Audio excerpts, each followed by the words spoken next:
चीन में विदाई के दौरान दुल्हनों को पीटकर क्यों रुलाया जाता है? ये कैसी परंपरा? पश्चिमी सिचुआन में तो यह रिवाज बिल्कुल अलग है। वहां झुओ टांग नाम की परंपरा है। इसमें शादी के एक महीने पहले रात को दुल्हन को एक हॉल में बिठाया जाता है, फिर उससे यहां करीब 1 घंटे तक रोना पड़ता है। भारतीय संस्कृति में शादी विवाह में कई तरह के रस्म और रीति रिवाज होते हैं।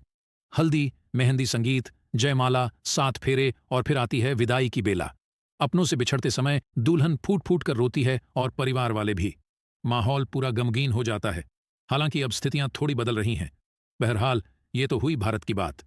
चीन में एक ऐसी परंपरा है जिसमें विदाई के समय दुल्हन न रोए तो उन्हें मारकर रुलाया जाता है।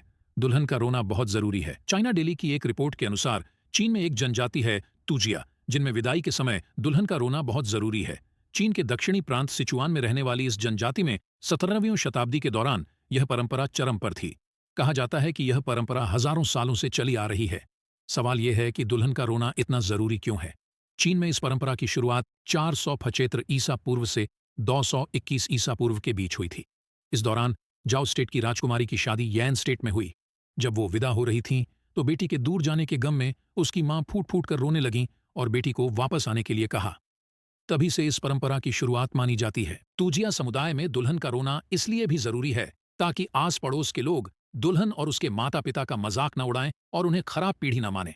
इसलिए माता पिता अपनी बेटियों को जबरन रुलाते हैं। दुल्हन रोते हुए अलग अलग शब्दों और तरीकों का इस्तेमाल कर सकती है।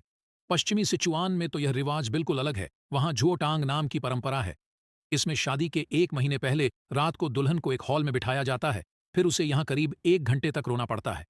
दिलचस्प बात यह है कि इस दौरान क्राइंग मैरिज सॉन्ग भी बजाया जाता है।